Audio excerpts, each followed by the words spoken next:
Alright, so I put the camera up high again, not to make me look skinny. You guys already told me that didn't work out. I put it up high to show off this amazing Masters of the Universe collection, especially the castle. And speaking of castles, all these figures are spaced out. And I took up basically this whole area for Masters of the Universe, thinking that Snake Mountain was someday going to come out.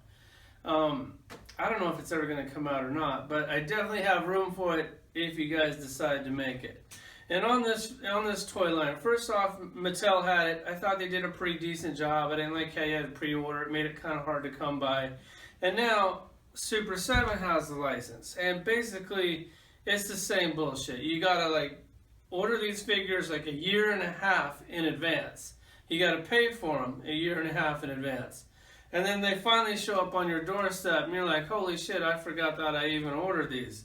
And me, like, whenever they redo figures, I usually get upset about it because I already spent too much money on getting it the first time. A lot of these figures I missed. I had to buy them on eBay to complete my collection.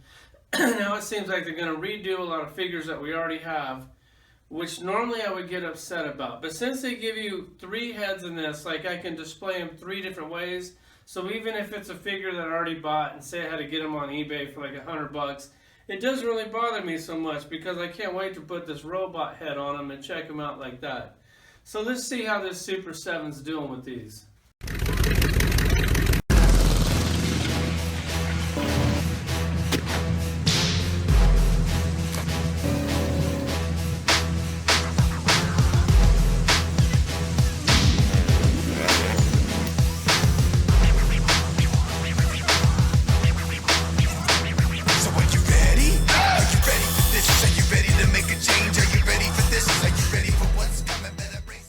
We're going to start off with the side-by-side comparison with the Mattel one. First off, on the boots, I actually like the Mattel one a little bit better. It's got the black straps, stands out a little bit better. The plastic on it is basically the same on the legs. It looks like his little loincloth has a little bit more of a wash on it. I definitely like the Mattel belt better. You get up to the armor piece, and once again, the Mattel one kills it. Like, everything about this toy, the Mattel one, is definitely better. If you look at the gauntlet, like that's like a nice, like, two-tone, 2 different colors, really cool. And then if you look at this one, it's just black. So, I don't know, if you guys already have the Mattel one, if you're smarter than me, definitely pass on this figure. If you missed out on the Mattel one, because I think I spent like $100 on that thing on eBay because I did miss out on it the first time. So when they made this one, I was a little hesitant, but then they got me with these extra heads. So it was like, I don't mind having an extra figure if I can display them with a different head, because that's like, you know, always a cool way to have 2 different versions of the same thing, as long as they have a different head. And this one does come with better accessories. He comes with the axe, he comes with the shield, he comes with 2 swords, and then they also have this weird half sword that I guess you can put it together with another half sword, but you don't get the other half of the sword, you just get the, I don't know why they do this, that's just weird to me. There's your side-by-side comparison. If you have the old one, don't get the new one. If you missed it, pick it up. Let's check them out. Okay, up close, I mean, they do a really good job on these toys. They're basically real similar. The articulation on them, we'll go over it in a second. He comes with this shield. I had a really hard time getting it on there. Like, it actually got stressed out. It's like it's not made for his thick wrist. So it did get a little stress mark in it because I had to force it on there. No big deal.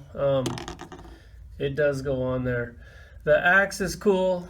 The other one didn't come with an axe, so it's nice that this one did. The sword does fit in the sleeve back here, and he does come with 2 stores. And if you're wondering where this was made, there you go. Because for some reason they have to stamp that on everything. The articulation on this thing, the head is on a ball. He does turn at the waist. It's nice and hidden because of that. The same ab crunch works pretty good. Shoulders are on a ball. Bicep swivel.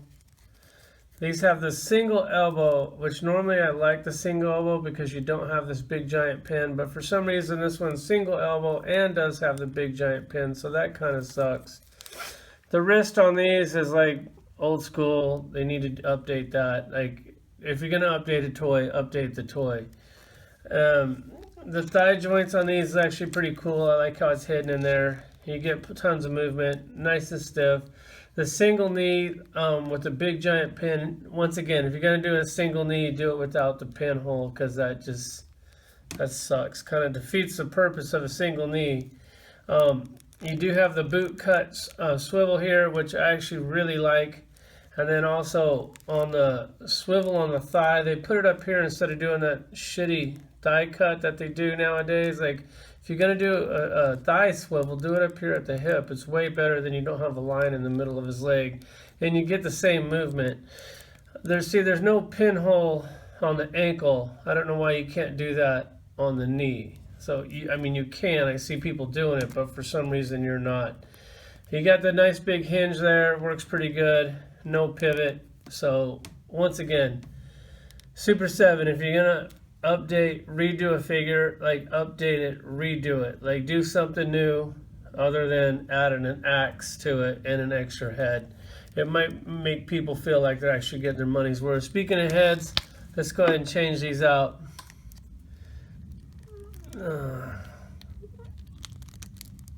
Man, it doesn't really want to lock on there. That's weird. I knew this shit was going to happen on camera. I'm not going to give up on you guys. Holy fuck. Alright, I think it's on. No. Let's see how this one fits, because I might have to heat this thing up or something. Alright, let's try this one. This is actually the head I'm going to display him with. Let's see if I can get it on here without embarrassing myself. Oh man, that thing, it doesn't really lock on. Like, you don't feel it like pop, but it is on there. And that was not easy. It's crazy because this thing came off really easy. So here's like the battle damage head. That's definitely the one that I'm going to display him with. You can, I like how I'm not going to take it off, but because I'm not going to display him without it. But they did paint his little control panel here. This plastic is actually really soft and pliable. You can take this off, you got to unhook it, but I don't want to unhook it because one of these little buttons might break or something. Take his head off, pick his arms up, slide it right off. It's really pointless to take it off because you kind of need it on him. So there he is. If you missed out on him the first time, pick him up. If not, let's show you the collection. And here's the Masters of the Universe collection, and as you can see, they're pretty well spaced out. That's because I left room for that snake mountain. So hopefully someday, and hopefully it's not more than 30 inches tall. Otherwise, it's not even going to fit in this toy room. So here's the Masters of the Universe collection. Kind of glad to see that they started this line back up. But that was also kind of good to see it end. This is not a cheap line, especially when these things cost about $40 each. There's a FAKER, there's a collection.